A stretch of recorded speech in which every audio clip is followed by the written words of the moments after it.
kitabu cha Nehemia sura ya 2. Bwana nataka tuzungumzishe kutoka kwenye kitabu hiko cha Nehemia sura ya 2. Tutasoma mstari wa 1 mpaka mstari wa 10. Kama umefika pale sema amen. Amen. Kama umefika hapo sema amen. Amen. Tutasoma katika jina la Yesu. Ikawa katika mwezi wa Nisani mwaka wa 20 wa mfalme Belshaza, na divai imewekwa mbele yake. Nikaishika ile divai nikampa mfalme, nami mpaka sasa sikuwa na huzuni mbele ya mfalme wakati wowote. Basi mfalme akaniambia, mbona umesikitika uso wako, nawe una ugonjwa? Ni nini isipokuwa ni huzuni ya moyo? Ndipo nikaogopa sana, nikamwambia mfalme, na uishi milele, kwani uso wangu usiwe na huzuni iwapo mji ulio mahali pa makaburi ya baba zangu unakaa ukiwa na malango yake yameteketezwa kwa moto. Ndipo mfalme akaniambia, una haja gani unayotaka kuniomba? Basi nikamwomba Mungu wa mbinguni. Nikamwambia mfalme, ukiona vyema na ikiwa mimi mtumishi wako nimepata kibali machoni pako, tafadhali unipelekee mpaka Yuda, niuendee mji wa makaburi ya baba zangu, nipate kuujenga. Mfalme akaniuliza, malkia naye ameketi karibu naye, safari yako itakuwa ya siku ngapi, nawe utarudi lini? Ndipo mfalme akaona vyema unipeleka nami mpaka, nami nikampa muda. Tena nikamwambia mfalme, ukiona vyema na nipewe nyaraka kwa maliwali walio ng'ambo ya mto, ili waniache kupita mpaka nifike Yuda.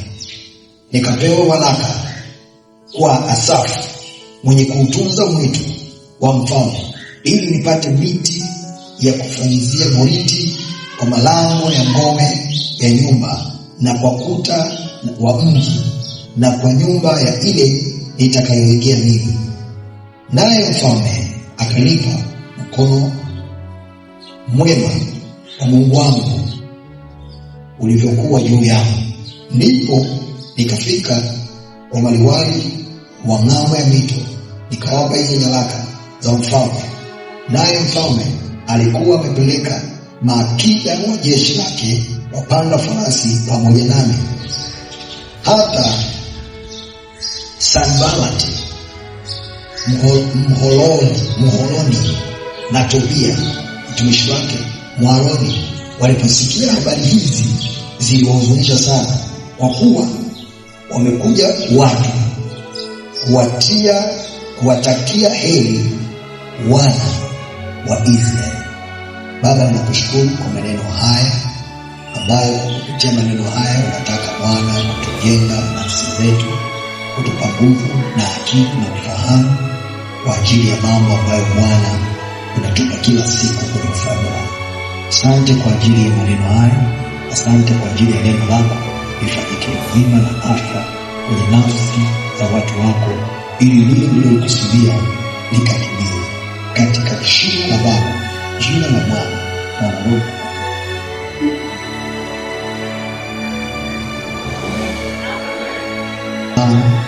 Kwenye kichwa cha somo andika hivi. Kwenye kichwa sasa, eneo la kichwa cha somo andika hivi. Andika mtu wa imani ya Nehemia na kanuni 5 kuelekea matokeo au mafanikio. Mtu wa imani ya Nehemia na kanuni 5 kuelekea matokeo au unaweza kuweka mafanikio. Mara zote ukimisi kuelewa kwenye kichwa, unaweza ukajikuta unamisi kuelewa ujumbe. Sasa kuna vitu au kuna maneno naomba niyafafanue ili wewe uyaandike, nikiwa naeleza kwenye maelezo huo unaenda sambamba na mimi. Neno la kwanza tuliona hapo linaitwa imani. Nikiuliza hapa imani, watu wote mnakimbilia kwenye Waebrania 11, si ndio? Na mnaifahamu imani ni nini, Unafahamu, umekulia kwenye mambo ya imani. Imani ni nini? Imani kwa nini tatu? Imani ni kuwa na hakika ya mambo yanayotarajiwayo, hayana mambo. Yaani wewe mkumbuka usingizini, unasema ni rahisi sana kuzungumza, but it is not easy to apply. Kukisema mdomoni ni rahisi, lakini kukichukulia hatua kama inayoitwa imani inakuwa kidogo ni ngumu. Lakini tutafahamu tu na tukifika mwisho tutakuwa tunaelewa. Neno la pili ambalo nataka tulitazame wakati tunafafanua, nimeongea kwa habari hapo, nimesema mafanikio au matokeo. Ukisikia mafanikio au ukisikia matokeo, wewe unaelewa nini? Kuna watu wanakosa kuelewa maana halisi, alafu wanajikuta wanapata tabu sana kwenye kufahamu habari ya mambo haya. Ukisikia mafanikio au ukisikia matokeo, mimi definition ambayo nakupa utatembea nayo itakusaidia. Andika hivi. Andika ni mtu kupata lile analotaka. Kama ulikuwa unatafuta kiatu, ukakipata kiatu, wewe umefanikiwa. Kama ulikuwa unatafuta gari, ukapata gari, wewe umefanikiwa. Kama ulikuwa unatafuta kitu fulani, umekipata, wewe umefanikiwa. Hayo ni matokeo ya kile ulichokuwa unakitafuta. Wala sio definition ya kufanikiwa ni kuwa na utajiri wa vitu vingi. Hapana. Mtu anaweza kuwa na vitu vingi na mtu akawa na vitu vichache, lakini hao wote wamefanikiwa. Inategemea umedefine vipi definition ya nini mafanikio. Jamani, Bwana Yesu asifiwe. Kwa hiyo hakuna aliyefanikiwa sana wala aliyefanikiwa kidogo. Mafanikio ni kuelewa nini ulichokuwa unakitaka na ukakipata, ndio mafanikio. Jamani, Bwana asifiwe. Amen. Kuna watu wanajiona kabisa Wakristo, wanajiona kama tumefanikiwa, lakini inategemea nini unataka na nini umepata. Hicho ndicho kitakachokuelezea umefanikiwa au haujafanikiwa. Hilo la pili. La tatu, kwenye hicho kichwa tumeona neno Nehemia au jina Nehemia. Andika kwenye karatasi lako Nehemia, andika hiyo neno ninayokuambia. Nehemia ni nani? Nehemia, mimi nimeandika kwangu hapa. Nehemia ni mtu, andika sasa mtu kama mimi. Alafu pale mbele weka tu jina lako. Nehemia ni mtu kama Joel, andika. Nehemia ni mtu kama Rhoda. Nehemia ni mtu kama Felista. Nehemia ni mtu kama Tumaini. Nehemia ni mtu, andika pale. Nehemia ni mtu kama mimi, aliyetumiwa na Mungu kwa wakati wake kuleta au kupata Mungu alichokitaka kwa wakati huu. Nehemia ni mtu kama wewe, weka jina lako pale. Ni mtu kama wewe aliyetumiwa na Mungu kwa wakati wake. Tunaposoma kwenye Biblia kusema ametumiwa na Mungu kukipata kile Mungu alichokitaka. Hadi kusikia Mungu alifanikiwa kwa kupitia mtu anaitwa Nehemia. Na ninalotarajiwa kubwa, Mungu atafanikiwa vingi kupitia wewe uliye mahali hapa katika jina la Yesu. Katika jina la Yesu. Mungu anafanikisha watu asubuhi waambia. Inawezekana kabisa 100%. Wewe kuwepo hapa ni plani ya Mungu iliyopita kwa mtu fulani ikafanya wewe uwepo mahali hapa. Jamani, haleluya. Amen. Haujawepo mahali hapa accidentally kwamba tulimetokea tumekuwepo umekuwepo mahali hapa. No. Kuna mtu fulani alitumika. Kuna watu fulani walitumika. Hao wakasababisha kwa namna moja au nyingine Mungu kufanikiwa kwenye takwa lake na kutafuta wewe popote ulipokuwa, na leo uko hapa katika jina la Yesu. Sema amina. Amen. Na andika kitu kingine. Ninapenda kuandika sijui mwalimu. Mara zote imani, andika maneno. Mara zote imani haijathibitika kuitwa imani isipoendana na utii. Mara zote imani haijathibitika au haithibitiki kuitwa imani kama hakuna kitu kinachoitwa utii. Utii unapofuata baada ya mtu kuamini, ndipo inathibitisha kitu hiki kinachoitwa imani kwa mtu fulani. Hauwezi ukaitwa kwenye imani. Biblia inasema hauwezi ukasema nina imani kama haujaonyesha matendo. Kitendo cha kuonyesha tendo maana yake umetii. Na imethibitisha sasa kwamba wewe ni mtu wa imani. Ukisema una imani, then haufanyi chochote, wewe hauna imani. Mungu atusaidie. Ukisema una imani na usiwe na hatua yoyote au matokeo yoyote ya hicho unachokiita imani, wewe hauna imani. Hata kama una miaka mingapi kwenye dini, kama haujatenda tendo lakini unachokiita una imani, wewe hauna imani. Lakini watu wenye imani, kwenye muktadha ambao tunausoma wa Nehemia alikuwa ni mtu ambaye yuko ugenini. Taifa la Israeli baada ya kukaa uhamishoni kwa muda mrefu wakarudi. Nehemia alibakia kwenye palace ya Artaxerxes kama mtumishi aliye bora, mtumishi mwema, akitumika kwenye meza ya mfalme. Alikuwa ni mnyweshaji kule Shushani ngomeni. Na Nehemia alikuwa yeye ndo anatesti kila kitu, chakula. Meme ya mfalme haiwezi kwenda mezani kama Nehemia hajaitisha ile meza. Meka nini leo? Meka matunda, maperachichi, maembe, sijui nini. Haya tu, weka haya. Juisi ikitengenezwa, Nehemia ndo anaianza nayo, anatesti. Akipa Nehemia basi mfalme amebisi. Kwa hiyo Nehemia akawa yuko mezani kwa mfalme. Ukisoma maandiko tuliyosoma, miaka yote wakati Nehemia anafanya kazi kwenye meza ya mfalme, Nehemia alikuwa ni mtu mwenye furaha, mwenye amani, na alikuwa ni mtu ambaye anaonyesha hakuna tatizo lolote.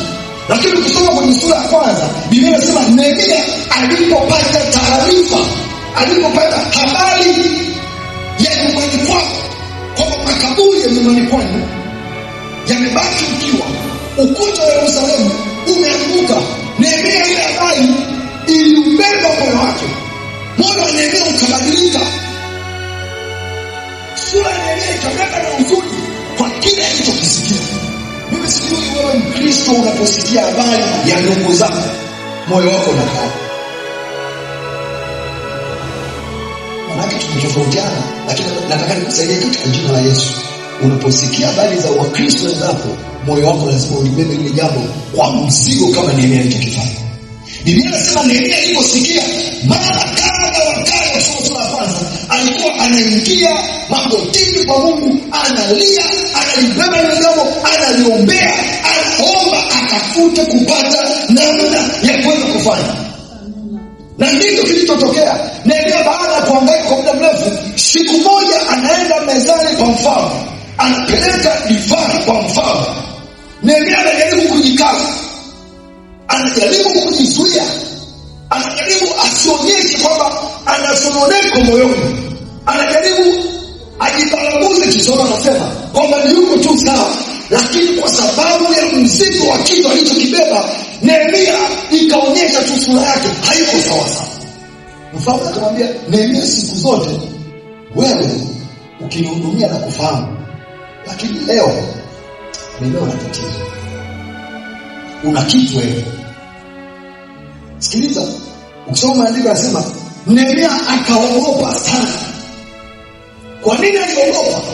Nehemia yeye yuko ugenini, na anayehudumu ugenini kwa mfalme lazima wakati wote sura yake lazima ionyeshe iko very positive, iko chanya, yani iko wazi, haina tashwishi, haina dukuduku, haina shida, wala hakuna kitu ndani yake. Anaonekana ni mtu asiye na hila.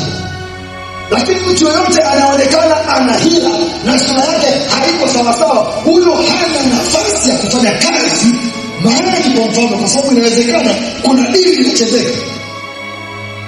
Watu usalama wanajuana.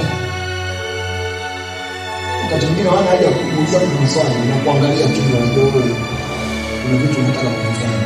Unaitwa kwenye chupa pale mmoja. Umebeba nini? Unaanza mwenye wewe nini? Yaani unatoka. Unaweza kujielezea mwenye mimi nimepewa begi na nani? Nauliza umebeba nini?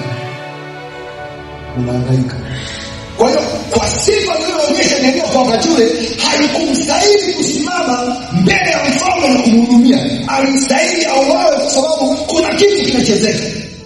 Nehemia akaogopa sana kumwelezea mfalme, lakini baadaye Nehemia akatoa maelezo, akaeleza nitakuwaje na furaha, nitakuwaje niko vizuri, na wakati kuna hili limetokea, kuna hiki nimesikia, kuna hili limebeba moyo wangu na sio kujizuia. Angalia matokeo ya maombi ya mtu ambaye alijua nini anachokifanya. Kabla ya hapa Biblia inasema Nehemia alikuwa kwenye maombi muda mrefu, mara kadha wa kadha. Soma sura ya kwanza utaiona. Na Nehemia wakati huu hakutarajia kama mfalme angetoa wazo lililo la msaada kwake. Alitarajia Nehemia achukuliwe aingizwe wapi? Gerezani. Lakini angalia mfalme alichokifanya.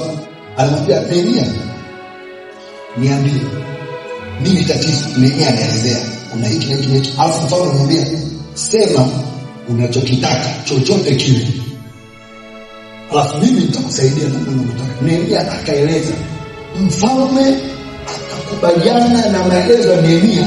Huko mbele nitakuonyesha. Alafu Nehemia safari yake ikaanza. Jamani, kwa Yesu asifiwe. Jamani, kwa Yesu asifiwe. Hapa nataka nikupe hatua au sifa ili andika sasa kusaidia. Tunasikiliza leo kupita hivi. Andika au tabia 3 za watu wa aina ya Nehemia wanaweza kuleta matokeo. Ukiwa una hizi tabia, ukiwa una hizi sifa, huwezi kuleta matokeo popote. Ama matokeo utakayoleta ni negative, sio positive. Matokeo basi sio chanya. Lakini watu wenye tabia hii ya Nehemia, hao wana possibility kubwa ya kuleta matokeo chanya popote ambapo watawekwa na Bwana au wataagizwa kufanya jambo fulani. Na hao ndio watu ambao Mungu alitaka niwazungumzishe. Anasema wako Lighthouse, kaseme nao. Kama mtu ajijui, katika jina la Yesu leo utajijua kama ni mtu wa namna gani. Sema amina. Amen. Jamani, amina. Amen. Mtu au tabia au sifa ya kwanza. Andika. Watu hawa ni wepesi kuitikia pale wanaposikia.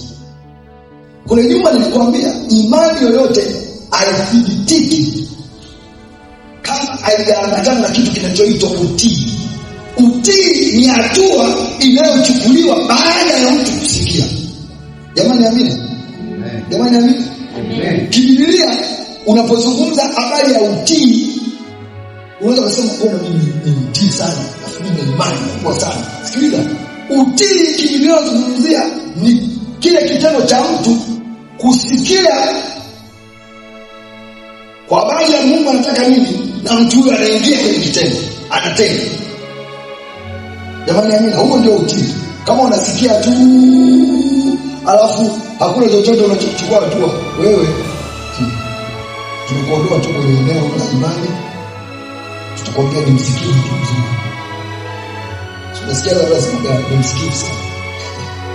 Kusikia ila shida, kuitikia sababu kusikia. Na ndio maana Biblia pia kuna mfano, kuna mtu alikuwa anatoa mmoja akasema sikieni, mwingine akasema nitaenda. Alafu mwisho wa siku akasema nitaenda, asiendi. Ila akasema sieni, akaenda. Kwa kusikia haina shida, kusikia na kuchukua hatua. Kwa hiyo sifa ya kwanza ya halitabia ya watu wa namna ya Nehemia wenye kuweza kuleta matokeo ni wale wenye uwezo wa kusikia jambo kutoka kwa Bwana, alafu wanafanya, wako na wepesi kufanya jambo fulani. Asubuhi niliwapa mtu mfano, na ninakuuliza tena kwenye muktadha tuliosoma wa Nehemia.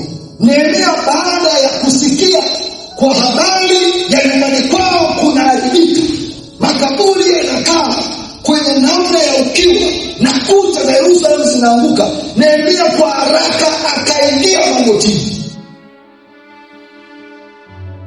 Hakudelay, yani haraka tu akaanza.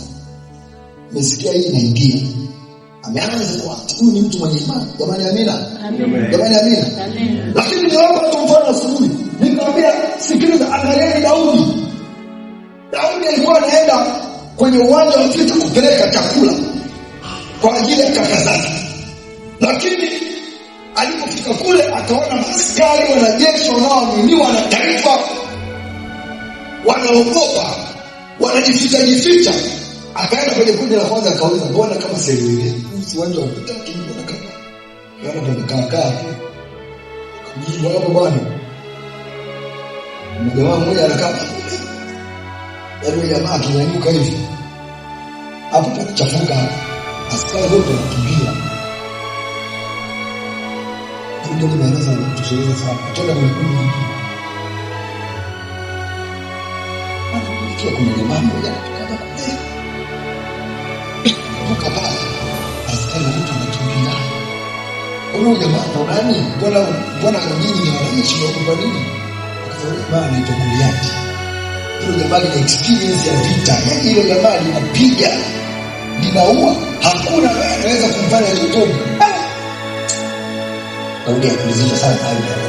Akaenda tena kwa watu wengine. Sasa kwenye ile kundi alipoenda yule wengine watatu, kaka zake wako pale. Akauliza, hivi nimesikia jamaa yuko pale anaenda fujo sana, kimenyuka tu na kitu.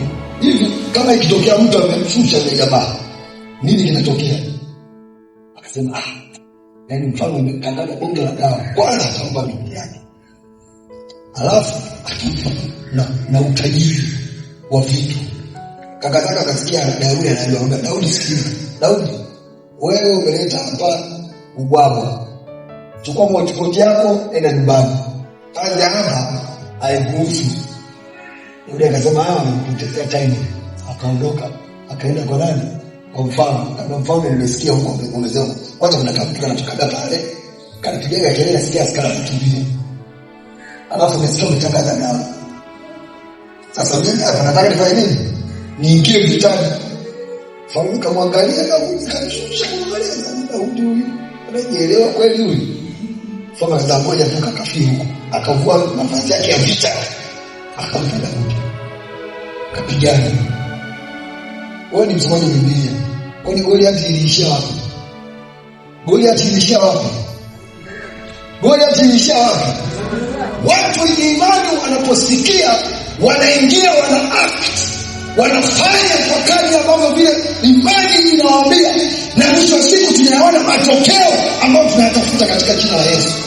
Lakini kama unasikia chochote na ukabaki kusikia ukakaa pembeni, hakitatokea kitu chochote, kwa sababu umesikia na haukuamua kuchukua tu. Jamani, Bwana Yesu atusaidie. Jamani, Bwana Yesu atusaidie.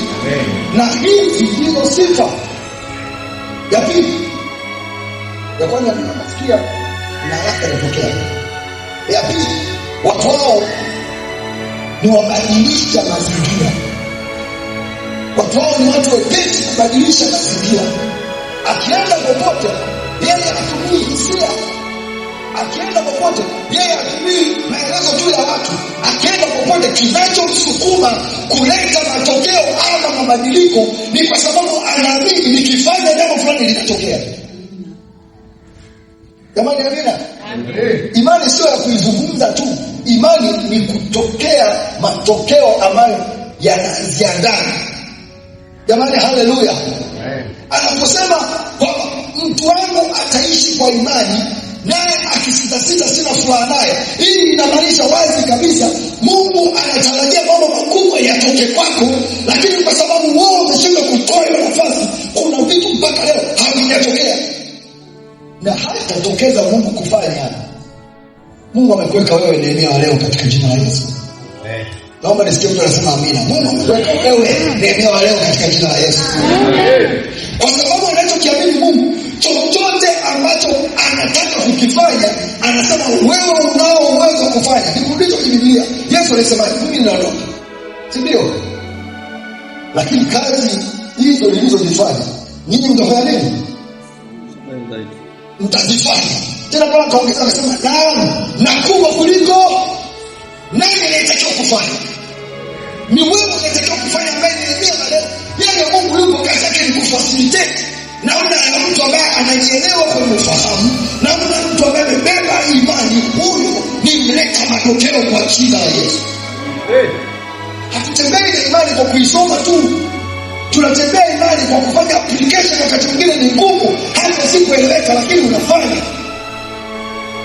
Mtu wa namna hii Popote anapoenda akikaa, unaona mahali panabadilika.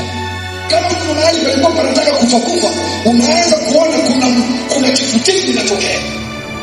Na kuombea katika jina la Yesu, kama kuna mahali upombe alikokuwa anataka kufa, Bwana aanzishe imani ya kutifua hapo kwa jina la Yesu. Sifa ya tatu. Sifa ya tatu. Watu hawa ni mbegu kwa ajili ya baraka za watu wengine. Watu hao ni mbegu wenye sifa ile wenye kuleta matokeo. Watu hao ni mbegu kwa ajili ya baraka za watu wengine. Mungu ana uwezo, anafanyaga hivi, anambariki mtu. Simnajuaga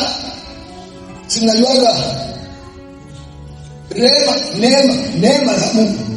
Simnajuaga, unasema huyu anatembea na neema. Simnajuaga hiyo kitu. Neema, unajuaga definition yake? Neema, unajuaga? Yaani kuna wakati unapata vitu ambavyo inawezekana ukuviomba wala hukustahili kupata, lakini kwa sababu ya neema ya Mungu unafanya nini? Mungu anakupatia. Mungu anachokifanya kama hapa kanisani, anaweza akaibua mtu mmoja akambariki bila kufahamu mtu amebarikiwaje, lakini ukimuuliza kwa siri yangu ya kubarikiwa iko wapi? Iko magotini. Haelewi namna gani imetokea. Kitu kilichokigusa kikafanya kazi. Kama aligusa maandazi akatokea. Kama aligusa kitu fulani kikaleta matokeo. Mtu alianza chini, amekuja kuwa mtu wa juu sana. Huyu mtu amepandwa hapa kama mbegu kwa ajili ya watu wengine. Watu wanajikwaza sana kwa watu kama hao. Wakionaga watu kama hao, huo watu wanaanza kuwasema vibaya. Wengine wanatoka wakorofi kuwaambia. Wengine wanakuwa wanaongelea vibaya. Hao mtu wapate, hao watu wanafanya wamekuja kutuharibia. Kumbe Mungu amemweka yule kama mbegu kwa ajili ya wengine kubarikiwa. Inawezekana wewe vile ulivyo haukutakiwa uwe hivyo, lakini kwa sababu ya mazingira fulani wewe uliokuwa nayo kichwani pako yanasababisha mtu fulani aliwekwe mbele yako, lakini baadaye ya kumbariki wewe ulimwonea kijiji. Hapo usiseme amina hapo. Lakini hiyo ndio tabia ya Mungu. Soma Biblia. Anasema nitatoa nini Israeli hapa? Nitawabariki. Atakayewabariki na yeye atafanya nini? Alifanya Israeli wao wawe baraka wa mataifa yote. Na ndio maana anasema atakayebariki Israeli anafanya nini? Wao si wale watu wanafunga. Wanatengeneza maombi ya kuomba kwa ajili ya Israeli. Wanaelewa ile Mungu. Ilishasemwa. Mungu akishasema litiki, ndio kile anachomwambia Mungu akishasema. Nataka muambiane. Mwambie Mungu akishasema. Mungu akishasema. Hakuna kama Mungu alisema atawachukua watu kwa ajili ya baraka zako, hiyo itabakia hiyo katika jina la Yesu. Ujifunze ukiona watu wanabarikiwa na uweze kuelewa baraka zao kutoka wapi. Wao wanasema ni magotini. Ni wakubariki ili wao wabarikiwe pia. Siongea vibaya. Unatakiwa ufahamu kanuni za kimungu za kubariki watu wako. Turuki hapo. Twende kwenye sasa zile hatua tano au kanuni. Kanuni tano zile. Kanuni ya kwanza tunaipata kwa mstari wa 5. Mstari wa 5. Soma. Sura ya 2 mstari wa 5. Kanuni inasema hivi. Nehemia alizungumza na mfalme baada ya kupata kibali. Jambo la kwanza, hili kama basi kwenye kanuni yake. Jambo la kwanza, Nehemia alimuomba mfalme usalama wake wa safari kutoka pale anapotoka mpaka Yuda. Haya ndio maelezo ya kanuni ya kwanza. Kanuni ya kwanza kwetu sisi sasa ya kufanya application, lazima kwenye project yoyote, kwenye wazo lolote, hilo wazo ili litimilike, lazima ulikumbatie kwenye maombi mbele za Mungu.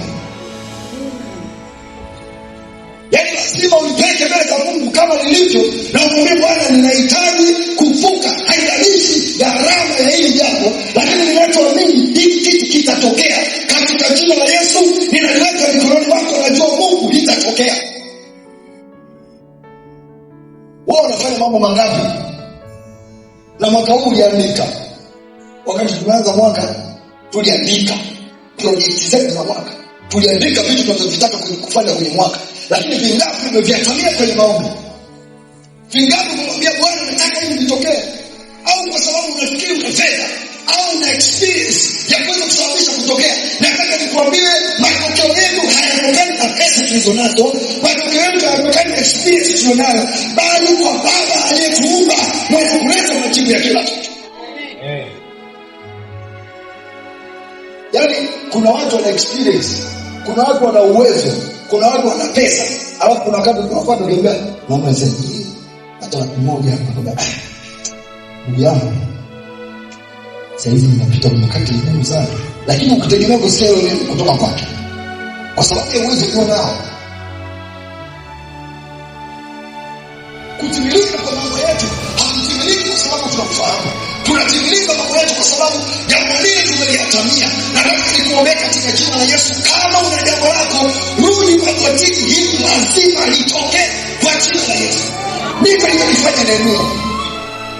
Ana jambo lake, lakini jambo lile akasema, mfalme mimi ninahitaji kufika Yuda, lakini ninajua hapa katikati kuna mambo mengi, ninaomba neema yako ya kufunikwa mpaka kufika Yuda. Mtu anamwambia ni mtu mwenye akili, na hii ndio kanuni ya kwanza. Kama una jambo lako lolote, liache tu play uone. Shetani anaingia katika safari. Umeona ile jambo kama lina maana nini? Wakati umekaa unaandika, ulikuwa unaona lina maana sana na linaweza likaleta matokeo makubwa sana, lakini ghafla katika safari hapo kwa mwezi wa 5 nasema unajua hii kama haina maana hii inabidi nipeleke tu mwakani. Nataka nikwambie tayari unaingia wewe. Tayari shetani amepata nafasi kwa sababu haujaliatamia ile jambo. Lakini yeye akasema hii safari mimi siwezi kutoboa. Ninajua nina shida, ninajua nina taabu, maadui wako wengi, lakini Bwana mfalme naomba kibali nifike huko. Lazima uyatamie. Lazima uyatamie. La pili, kanuni. Kanuni ya pili. Kwenye mstari wa 6. Nehemia aliomba muda. Mfalme ukisoma maelezo inasema Nehemia aliongea na mfalme kwa habari ya muda kumaliza ile jambo na lini atarudi. Si ndio maelezo yanasema hivi tuliyosoma? Alieleza sasa baada ya soma pembeni. Inasema wakati alieleza hivi na Malkia alikuwa yuko pembeni naye anasikiliza. Kwa hiyo Nehemia alijicommit kwenye commitment ngumu kabla jambo alifanya nini? Alifanyika. Kwa hiyo kanuni ya pili, having ability, uwe na uwezo wa kujilimit wewe mwenyewe within a time, within a target. Uwe na uwezo wa kujizuia kufanya mambo yasiyo ndani ya muda wako au ndani ya mpangilio wako na ukaliacha ile jambo ulilokusudia ndani ya muda wako. Hakikisha kama umeipangia jambo muda likamilike ndani ya muda, usilipeleke kwingine. Uwe uwezo, kama sasa pale having ability, uwe na uwezo wa kulifanya lile jambo ndani ya muda wako uliojiwekea. Watu wanafanya kazi kwa ofisi na wanajua kuna ofisi zingine huwezi kupewa mshahara mzuri bila kuwekewa target. Wanakuwekea target. Ukifanya hivi mpaka namna hii, salary yako itakuwa namna hii. Na ikiwa hivi kwa muda fulani, basi salary yako itapanda. Maana yake muda unakulimit uliopewa, utahakikisha kufanya kazi zako ndani ya ule muda ili unaka increment baadaye katokea. Hii ndio kanuni inayofuata. Kama Mungu amekupa jambo, kama Mungu amekusemesha jambo lolote la kwako, lolote liwekee muda, alafu litengenezee mkakati litimilike ndani ya muda, na mkakati mkubwa ni huo kulipeleka mbele za Bwana. Usipange tu. Yaani Kristo tusemee kwa mazoea. Mungu sio namna hiyo. Kama Yesu mwenyewe alipeleka kuomba kila siku, wewe nani? Wewe si wanadamu tu. Yesu alienda mwenyewe. Yesu alikuwa anatazama mbele, analo jambo analoliona mbele, akasema hili jambo pasipo kuweka mahusiano yangu mazuri na baba yangu, kuna mahali patakuwa na shida. Lakini itatokea katika jina la Yesu. Jamani, kwa hiyo kanuni lazima ujiwekee muda wa kulimaliza, lazima ujiwekee muda wa mkakati ili jambo ndani muda huu litokee. Ya tatu, kanuni ya tatu,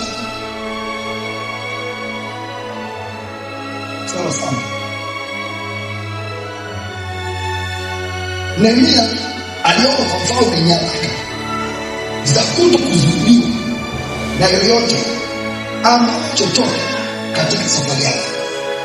Kanuni hii inasema pamoja unafahamu vikwazo vilivyoko mbele yako, omba uwezesho wa kimungu kushinda vikwazo unavyovifahamu na usivyovifahamu. Yaani maana yake hapo unapoingia kwenye maombi unajaza ina extra power kwa ajili ya vitu vingine usivyovifahamu. Kanuni inasema pamoja unafahamu vikwazo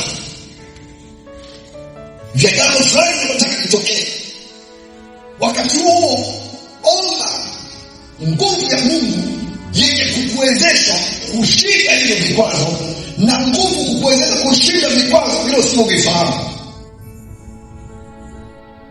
Vikwazo unavyovifahamu, inawezekana project ya kitu fulani unataka kitokee, una mambo unayopanga kidogo kutokea, alafu kuna jambo kama hili mimi na kuingizia sasa section. Unasema sasa mimi nakufa. Yaani kama mshahara wenyewe hata alafu sasa inafanyaje mpaka itokee? Nataka nikwambie, watu wenye imani wao hawaamini mshahara walionao. Wanaamini Mungu mwenye nguvu mwenye kufanya zaidi ya mshahara. Wanaamini waseme amina. Amen. Au ndio nini mnaotegemea mshahara? Ili nikwambia pote unayopewa na hela ambayo natakiwa niitumie. Siku ile nilikana mke wangu nilipiga mahesabu. Shuleni pati ghafla wamepandisha ada za watoto. Kama mke wangu anambia kupiga mahesabu, tutachanganyikiwa mimi ndio baba na ile msaada wako na hekima. Tukakaa mezani. Tukaandika pesa kupata mama, pesa kupata mimi. Matumizi. Nataka nikwambie, hapo ndipo nilipomwona Yesu amesimama mzima namna hii. Pesa ya kutumia mpaka tumalize labda mwaka ni mara 4 iliyotoka. Sasa hizi tatu zinatoka wapi? Hao ndio watu wanaishi kwa imani, ambao wanategemea mshahara, wanategemea Mungu anasema nini kwa ajili ya maisha yao. Nikamwambia kama tuendelee kutumaini Bwana. Kuna ngoma hapo mwanangu inatendeka tuelewe ni uwezo wa kiungu kabisa. Matumizi unaambiwa milioni 46, alafu kipato chako ni 14. Unazitoa wapi hizo zingine? Halafu zinapopatikana ujui. Halafu kipiga na hesabu mwaka jana umevuka, mwaka juzi umevuka. Umevukaje? Imani inakutoa kwenye ufahamu wa kawaida, inakupeleka kwenye ufahamu wa kimungu. Hautegemei kile unachokiona. Wanasema imani ni kuwa na uhakika wa mambo yanayotarajia, bayana ya mambo yasiyoonekana. Ukitegemea vinavyoonekana tu utakufa maskini. Ukisoma mshahara imesoma milioni 1, ukipiga mahesabu hivi milioni 1 kanisani jezi ni 500. Watoto kuna laki kama 7. Hii milioni 1 zinafanya. Wewe niacha kwa kanisani nipe yale na kwa nini unakufa? Ndio kanisani. Biblia inasema hivi, utafuteni kwanza ufahamu wake na wengine wafanye nini? Utazidishiwa. Wewe yachukue anasibishiwa hapo acha ufalme wa Mungu utakuja hapa. Mchungaji naomba uniombee. Naona kama ukiwa hivi na utavukiwa kweli kwa sababu umeamua kujifunza kwenyewe. Kanuni inakwambia tafuta kwanza hii. Moja jumlisha moja jibu ni ngapi? Hivi. Kikanuni za Biblia. Moja jumlisha moja ni ngapi? Wewe unafanya kitu kwa kufikiria bwana. Mwaka mmoja. Siku moja ya Mungu duniani Ni sawa na miaka mingapi? Sasa miaka mingapi? Watu leo wanalalamika, wanasema Yesu anachelewa kuja. Yesu amekaa mpaka watu wanalipikiwa. Nataka nikwambie, Yesu kama atoke duniani kaenda mbinguni leo ni siku ya pili. Sasa wewe mtu kweli kafika siku ya pili unataka rudi? Si miaka 1000. Nataka Yesu aondoke ni miaka 2000 na ngapi? Si 25, 26, si ndio? Ndio maana siku ya pili. Ile 26 hesabu yatimia. Siku ya pili. Wao wanasema Yesu bwana urudi. Yesu shuka. Yesu ndio kwanza siku. Yaani ndio kwanza peleka taarifa kwa baba yake baba. Yaani ndio kwanza baada ya kupezana na kuongea. Hii ni kuongea kwenye calculation za kibinadamu, sio vile tunavyofikiria utendaji wa kimungu walio divine unatengenezwa kwa namna ya kiungu. Ndio unaona matokeo. Sio vile unavyofikiria wewe. Ni Mungu anafanya kwa namna anavyotaka. Anasema akili zangu mimi sio akili zenu. Akili zangu mimi ziko tena sio juu. Anasema juu sana. Ukijaribu kumfikiria hivi unapoteza. Na mtu yoyote anayeweza kufanikiwa kuzifahamu kanuni za kimungu, huyo amekuwa Mungu. Hakuna mwanadamu anaweza kufikiria Mungu anafanya mambo yake. Mungu anafanya mambo ya ajabu. Anasema kama vile msipofahamu mifupa inayojiunga kwenye tumbo la mwanamke anazaliwa mtoto mwenye mifupa na fuvu. Ndivyo anavyofanya. Wewe yako ulikuwa lini mifupa mtoto akakati mwana katika na mifupa? Au unataka mtoto ni nyama? Anaongea na huyo msikia mtoto. Kamtolea macho na shukrani. Bwana haleluya. Anasema katoto kabisa kama mfupa mkono umekaa imetoka wapi? Hii ni calculation ya kimungu. Haujala mifupa, haujala nini lakini Mungu anasema ninafanya kama vile uwezo kufikiria kinachotokea lakini mfupa unajiunga na mfupa unajiunga na fuvu unajiunga na hii kaangalia kastrata kamto. Huyo ndio Mungu. Sasa wewe fikiria tu mambo yako yanatengenezwa na akili. Okay, hii ya tatu sikiliza vizuri.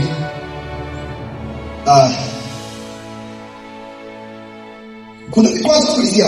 Vikwazo ndio unavifahamu, lakini kuna vikwazo vile ambavyo unavifahamu. Huwa vinatokea tu hapo katikati. Yaani wewe unakuwa na jambo lako kulipanga, lakini kuna vitu vinatokeana. Sikiliza, kuna namna ya kuweza kuvizuia vitu vinatokea katikati ya safari visitokee. Wewe kuna mtu unajikuta tu ukipata tu hela, wewe yani umepata leo mshahara kesho mtoto katumia kwenye shimo kuvunjika mguu. Ukienda pale moyo anakuambia kutibia huyu mtoto ni 4,500. Ukiangalia kwenye muamala wako ni 4,045. Unataka utoe shilingi ngapi? 4,000 mpaka ukope. Kuna namna ya kuweza kuzuia haya extenda yanayotokea kabla hayatokea katika jina la Yesu. Na ndio maana ndio kasema hili jambo siwezi kuliacha, lazima nilipeleke na mtini ili niweze kukamilisha ninachotaka. Kuna maproject kibao unayo. Mstari wa 8. Nehemia alimwomba mfalme baraka wa kupata vifaa katikati ya msitu, vifaa kwa ajili ya kukamilisha kazi anaenda kuifanya kule Yuda, Yerusalemu. Kaburi kichwani mwako lazima ujihakikishie na ufahamu kwamba Mungu wetu ndiye mpaji. Kaburi ikwambie Mungu ndiye naye, yeye ndio mpaji. Na mpaji wa Mungu sio kukupa tu vitu. Mungu anakupa hata idea ya kuleta matokeo ya chini. Mungu anakupa wazo linaloweza kukusaidia kuleta kitu unachokitaka. Huo unaitwa mpaji. Unaposema Mungu amesema mpaji, Mungu amesema Mungu ni mpaji, ngoja nikae nimuombe Mungu aniletee hela zitashuka, hazitakuja Israeli. Kwa sababu Mungu hatumii kanuni zetu, anatumia kanuni zake. Kuna wakati utaomba kwa ajili ya fedha, alafu Mungu anakupa akili ya kupata pesa unayotaka. Kama una project yoyote, una kitu chochote na unataka utoboe, usikumbie tu ufahamu wako kwamba hii nikipiga hapa, nikipiga pale, nikipiga hivi, matokeo ni haya. Wewe hujafahamu wewe. Pastor Tumaini huyo hapa mimi nilikaa naye. Ni rafiki yangu sana. Tumaini pamoja na Pastor Evans Kikole Unyumba. Pastor Tumaini alijipa mipango yake kadha. Mipango mchungaji anataka kwenda kuoa. Nimeweka pale chini hapa, nimeweka hapa, nimeweka pale. Hii kitoka hapa, hii itaingia hapa, hii itakamilisha sendo. Hii kitoka hapa, hii itaingia pale, itakamilisha mahali. Nikamwambia mwanangu, katemia Yesu, pokea mpango. Muulize kama ilitimia kwa mpango huo. Muulize huyo kwa mchungaji wewe. Vitu vimeenda tofauti kabisa, lakini na pesa aliyoitarajia imekuwa zaidi ya kile kilichokuwa nipigia mimi hesabu. Mungu anafanya zaidi ya kile tunavyofikiria. Kuna wakati mahesabu yetu yanakataa kwa sababu ya vitu tunavyoingilia, lakini Mungu yeye ndiye mpanda anakupa akili. Ukimuuliza leo akili ya kupata hela ya kupeleka huko na huko na huko na huko, mpaka leo amesema namna hii, ameitoa wapi? Atakwambia ni Mungu. Atakwambia ni Mungu tu. Hakuna namna kukimbia kwenda kumtegemea Mungu ambaye amejiita yeye mpaka. Na ndio maana hata leo tunasoma kwenye maandiko inabakia nasema Mungu wewe ni mpaji, wewe unalisha watu chakula, wewe unalisha watu maji mahali ambapo hapatokei maji. Wewe mtegemea jangwani ungekuja kwale. Sasa kwa taarifa yako wale hawakuwa wamepikwa. Wale kwale walikuwa wamebadilika. Hilo jiko la kubadilika kwale wametokea wapi? Mungu ametoa wapi jiko? Israeli kula kwale, piga kwale, piga. Ikafika mahali wanataka maji sasa. Wanamwambia Musa wanataka maji. Wanahangaika, wamekula mikwale imeokaa mpaka hapa. Wanataka maji. Baadaye Musa naye sasa shughuli kwa sababu mtu akishashiba. Anasema shibe wana malaria. Njaa Wana malegeza. Wakati wanaomba kula kwale walikuwa pole sana. Wanakafushia mkwale. Sasa wameshashiba wanaanza kuchanganyikiwa. Wanamkalia kuone Musa anachanganyikiwa, baadaye mpaka akajivuruga, akaambiwa akapige mwamba yake afanye nini? Akamwambia mwamba yake afanye nini? Akaupiga mwamba. Mungu akasema sasa wewe, naona sasa hapo umezidiwa. Hili tendo ulilofanya hili kwa Mungu ulifanya katikati ya watu, hii nakula kwako. Nitatoa maji lakini kesi inaendelea Musa. Uliza wewe kwenye Biblia kwa nini Musa kuingia Kanaani? Aliambiwa acha Mungu. Kuna sarakasi katikati ya safari zinatokeana. Wakorofi walikuwa wale ambao wameshashiba. Nataka nikwambie Mungu yeye anaachilia, kama unataka kitu yeye anaachilia, anakupa. Lakini kama hujachekea mazingira ya maombi unaweza ukalewa na hivyo kitu kupotea. Unahitaji pia divine protection. Nataka mwana malikia kiasi gani bado unatoa mkono wa Bwana. Jamani amina. Twende kanuni ya mwisho ya 4. Jamani.